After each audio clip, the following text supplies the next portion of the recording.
Ngasidi mayamgi mafamda Uighur singi oiba history awaba amadi Makhoi gi silent struggle gi maramda khara khangminasi.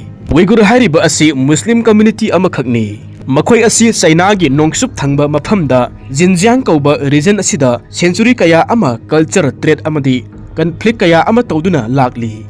Ngasidi mafam asi prithvi gi oina khwaidagi painful oiba human right crisis thokpa area ama oiri.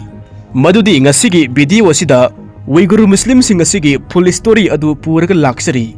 Ngasidi mayam punna Makhoi gi history asina matau karam na Makhoi gi identity oiraki amadi modern politics asina Makhoi gi punsi asi kayamuki yamna ahongba purakhibano haibadugi matangda khangminasi. Ngasi aigi video asida soikhiba lankhiba amadi sithana anta hoba yawrabasu ngakpiyu haina haijari. Wari asina haurakpada aikhoina ihan hanbada khangba yaba asi Uighur hariba asi kanano karino haibasini. Uighur singasi Turkic Muslim ethnic group amakhakni. Masigi Uighur Muslim singasa China gi lam sarukta chanba targasu aikhoina Makhoi singasi culturally oina yengnuba matamda Chinese nate amasung Makhoi gi oiba tradition culture asi Central Asia gi leibak sing haibadi Kazakhstan, Uzbekistan, Turkmenistan amadi Turkey gumba leibak sing asiga susinai Makhoi ga saksu manai. Uighur Muslim singi masagi oiba tonganba lon amadi nat sing leijari. Makhoi singasa Turkish singasu khara similar oi. Makhoi gi oiba masagi chinjak leijari. Makhoi gi oiba traditional music amadi deep Islamic culture kaya ama leiri.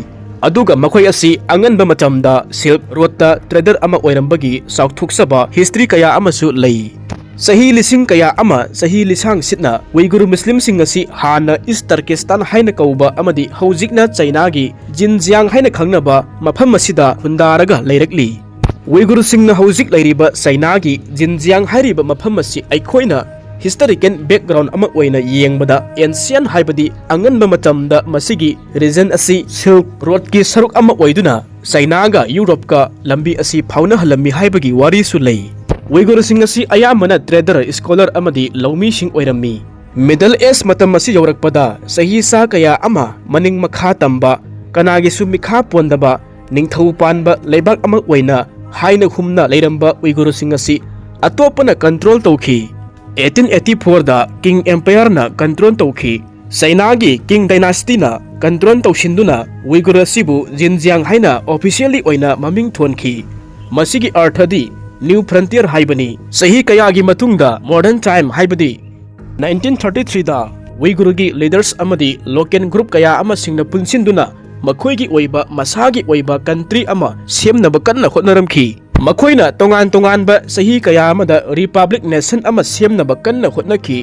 Masi ahanba oina first East Turkestan 1933 dagina 1934 phauba asini. Adubu masi maithiki kuina sangthaba ngamkhide masigi maramdi Makhoida paisa marang kaina leikhide. Makhoi gi oiba strong army leite masigi su mathakta internet fighting kaya amana issue oiki. Masigi asiba tanja asi yengduna China na khudong chaba lawki. China gi matam madugi the Republic of China government na yamna thunamak amuk hanna hairiba mafam asibu lawsinki. Mataw asum tawna Makhoi gi plan sing adu maithikre. Masi sahi ama phawba phakhide. Masigi matungda 1944 da Uighur na hanba leitana amuk hanna Republic nation ama oina bakanna hotnarakhi. Masida matamadugi oina Soviet Union USSR gi support su phangki. Amasung Xinjiang asi Makhoi anigi mari su pharami. Aduna masisu ani suba second East Turkestan 1944 to 1949 phauba asi semkhibagi warini. Masina amuk sahi manga muk oikhi aduga Xinjiang gi northern part khaktamak control tawba ngamkhibani. Adubu leadership ki marakta khaibung tanarakhi. China na Xinjiang asi Makhoi gi territory lam saruk amani haina claim tawrami. Masidagi mikup asidagi USSR na Uighur da support tawramba adu khudakta lepki. Mataw asum tawna Uighur gi leaders singna international recognition phangdabadagi independence ama poinaba attempt tawba asi weak oikhi. Mataw asum tawna Uighur singna Makhoina republic nation ama oinaba attempt tawkhiba anirak adu fail oikhi. 1949 da China gi civil war asi loiraba matungda Mao Zedong gi Communist Party Chinese Communist Party na China da power pairba matamda communist government asina Xinjiang yauna region khudimak asi fully oina control tawba pamki. aduna 1949 gi athengba adwaida Chinese Communist Party gi force na Xinjiang da changsilakhi adubu laibak thibadi 1944 gi East Turkestan gi local leaders kharadi plane crash na maram oiraga sikhibani leihoriba local leaders sing aduna surrender tawki masidagi Xinjiang hariba region asi officially oina People's Republic of China gi khubam nungda tinki matam sidagi hauduna Xinjiang asi China na control tawki ningsing mayabadi 1949 gi mamangda Xinjiang gi region asida Uighur singna majority oiduna leirambani matam maduda Han Chinese singdi yamna leiramde Makhoi minority oina khara khak leirambani maram maduna Uighur gi culture language food amadi clothing na dominant tawraga leirammi 1949 da Communist Party na China gi apunba control tawkhibadagi Xinjiang asi China gi atopa lamsing aduga connected oihanba asi pamki Beijing na control tawba pamki amadi economically develop oihaningki maram aduna government na China gi main ethnic group oiriba Han Chinese sing asibu Xinjiang gi region da chathanki adomsu amuktang khantharaga yengbiyu masigi khudam amatang panjage madudi mi chama leiramba mapham amada marifu amana Uighur ni aduga lemhoriba kun aduna Han Chinese ni haina khallasi adubu anauba Han Chinese chani amaga amuk laksille haina khallasi masidagi masan adum khanghaudana Uighur sing asi mapham maduda minority oirakpa asi tabani aduga Han Chinese sing asina majority oirakpa asi masana tabani masina Xinjiang gi region asida culture da language da food da habit da school sing da amadi festival yauna leibaki rule sing da khudimak asi auhongba ama purakhi aduna lamdam adugi horakmi oiriba Uighur sing asibu namtharaga thambiki mataw asum tawna population change ama Xinjiang gi region da purakhi Han Chinese sing gi masing tapna hengalaki aduna 45% na Uighur oirammi aduga 40% amana Han Chinese oirammi aduga lemhoriba 15% aduna minority sing ni masi ahan badadi 90% di Uighur sing asi oiramni bani masida aikhoina khangle madudi masi kayagi matik ahongba lakhibanu haiba adu atyanba matamda asuk thuna manadaba phurup ani asi laiminarakpa asida achauba khenaba asina tension ama oirakhi masi maru oina language asigi matangni workplace singda Uighur gi mahutta Chinese Mandarin nasi use tawba horakhi matawasum tawna Uighur gi language asi tapna mangthaba horakhi Han Chinese singna Makhoi gi oiba culture chanabi kaya ama pusilaktuna Uighur gi culture sing chanabi sing asi namthaba horakhi thabak kilamda su adu mangai nauna lakpa Han Chinese sing aduna government gi job sing asi yamna thuna phangba horakhi aduga Uighur sing asina masigi khudong chaba sing asi amatta phanglamde Uighur sing asidi Muslim sing ni aduga Han Chinese sing asidi Muslim nataba atopa tonganba dharma chatpa kangbuni masigi maram sing asidagi masidagi sayetnaba sarangnaba kaya amasu lakhi adubu masida paliba government aduna strict security measures kaya ama lokhatlammi adubu masigi rule sing asi Uighur sing dana henna target toba manba aduga Han Chinese sing adubuna support tawki 1949 gi matungda Xinjiang asi tapna ahongba kaya ama lakhirami masing yamlaba Han Chinese kaya ama lepa leitana sangsilakhi masidagi Uighur singi oiba culture amadi religion nasi tapna henna mangthaba haibadu oirakhi jobs school amadi language rauna awanba amadi oirakhi 1990 jausilakpa adwaidadi Uighur singi marakta ahongba kaya asina frustration kaya ama pokhanki masidagi rebel macha kaya ama Uighur singaduna chathaba haurakhi Uighur singna Makhoi gi culture asibu respect tawbiba amasung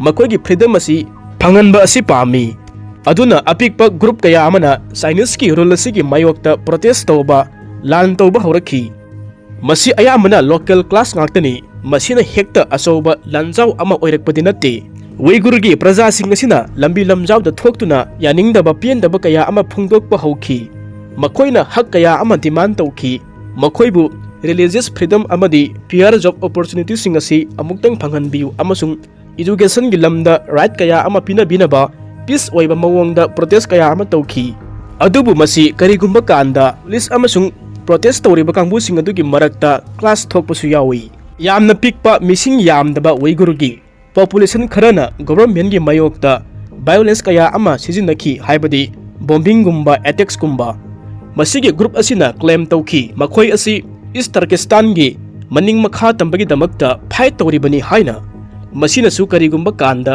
Beijing bu kihanki masidagi China asi akibagi wakhalda lakhi masi karigumba kanda Xinjiang asi China dagi maning makha tamduna masana maromdom lengak chaba country ama semkhiba taragadi haina wakhal khanki masigi maramdi Uighur sing asi different culture lay Xinjiang gi region asi oil gas minerals marang kaina phangba resource marang kaina phangba area ni Xinjiang asi su country nipan ga ngamkhai lonai Xinjiang asi rigumba China dagi maning makha tamduna mangkhiba taragadi China gi di hiram kaya amada mangjaba haibadu oirakani haina khalli China na thajaki madudi Uighur sing asi kharabana separatism haibadi maning makha tamba pamba kharamana extremism haibadi religion asina lambi oiduna violence tawba kangbu aduga kharamana terrorism sijinaduna attack amasung bombing tawi haiba asi masidagi Chinese government na 2000 adwai dagi hauduna maru oina 2014 gi mathung dagi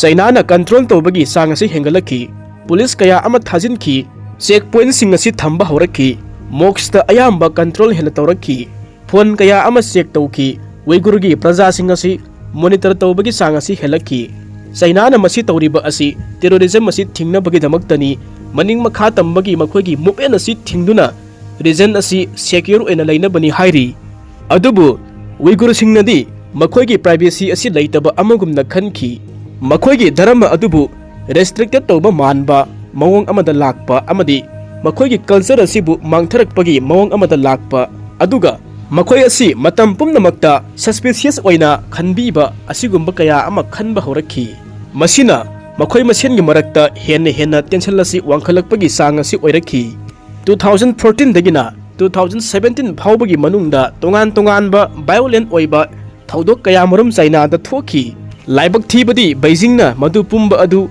Uighur extremist singda tainarami masigi hingsa asigi paukhum oina Chinese government na strike hard campaign asi massive oina haudoklami masina amukke henna punghong hungdok bahaibadu oikhi Xinjiang gi region asi tapna prithibida police masing khwaidagi yamna leiba region ama oirakhi masigi matamda kari thoki haibadusu khangminasi international gi report sing satellite ki image amadi leak oiba document kaya amada allegation tawbagi reveal kaya ama tawrakhi 2016 amasung 2017 dagi hauna Uighur gi 1 million henba mioi sing adu larger facilities singda thamba horakhi masibu China na vocational training center amani haiki amaramda masi extremist sing asibu fight tawna bagi damakta school amani su haiki adubu masida survivor mioi sing aduna high security camp amani haina su phangdo khiba laiki masida Uighur sing asibu namfuda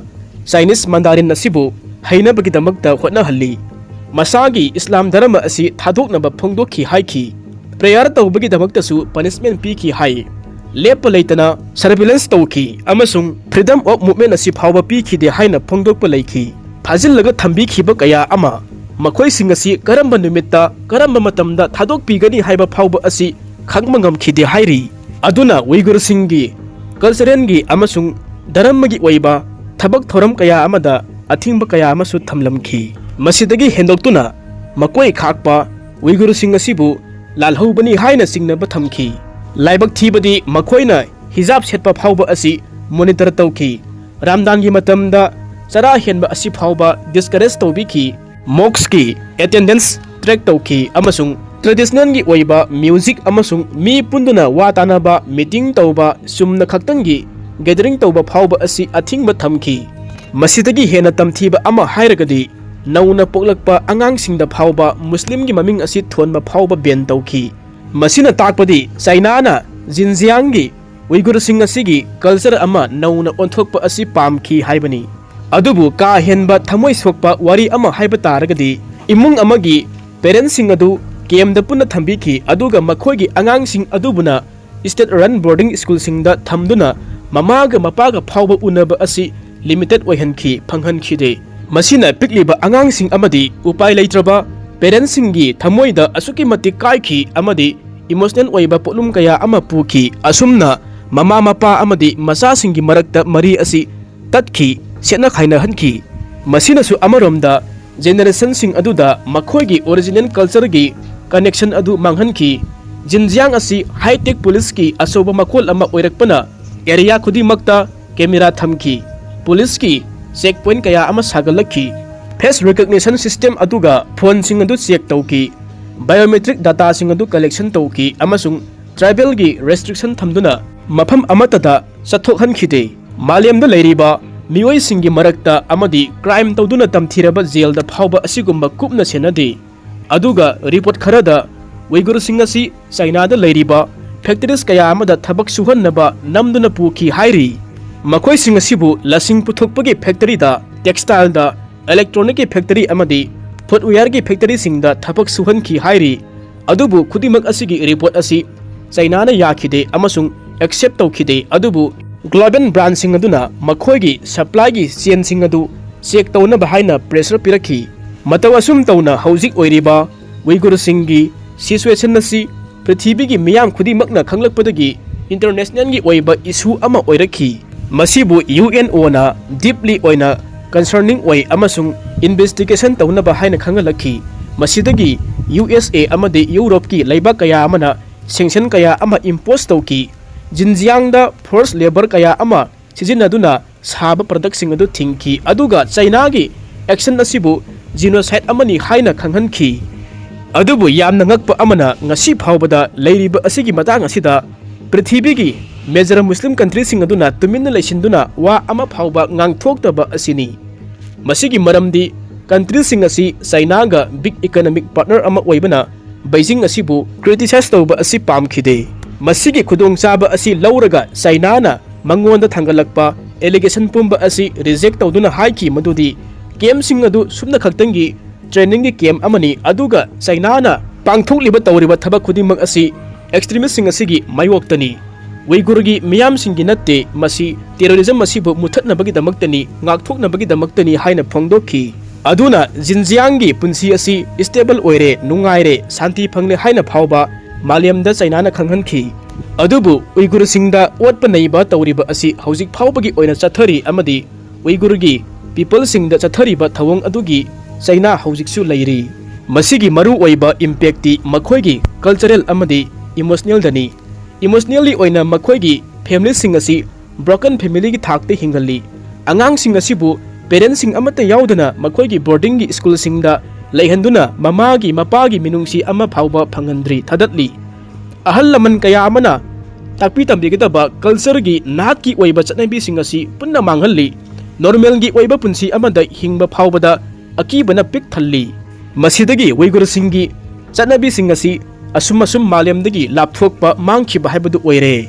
Sahi kaya ama Uighur kaya ama Makhoi sing asi atwapa foreign gi lamsingda leikhiduna Makhoi gi family singa unaba wari sanaba tawduna Makhoi gi family gi misak sing adu hinglibra sirabra haiba phawba asi khangdana adumak leiri. Mataw asum tawna masidagi aikhoina khangjingadabadi Uighur gi wari asi political gi oiba issue amade natte masi identity gi memory amadi survival gi khudam amani. Matam amada maning tamna masagi lon ngangduna nat amadi chatnabi gi makhada leijariba phurup asi haujikti masagi culture asi hingnaba honabada Uighur sing asi lanthengnari. Masibu malem gi miyamna yengli. Makhoi gi marakta khara amana nungaitaba poktuna awaba kaya ama phongdokli. Khara amana tuminna karisu khangdaba amagumna leiri. Adubu aikhoi gi naraga leiriba question amadi modern gi crisis na maram oiraga Uighur gi culture asibu survive tawba asi ngamkhigadra natragana puwari ga loinaraga tumna asi mangkhigadra haiba asini. Adubu masigi paukhumdi matam amadi global gi action na wayel amadi purakani haina thajai.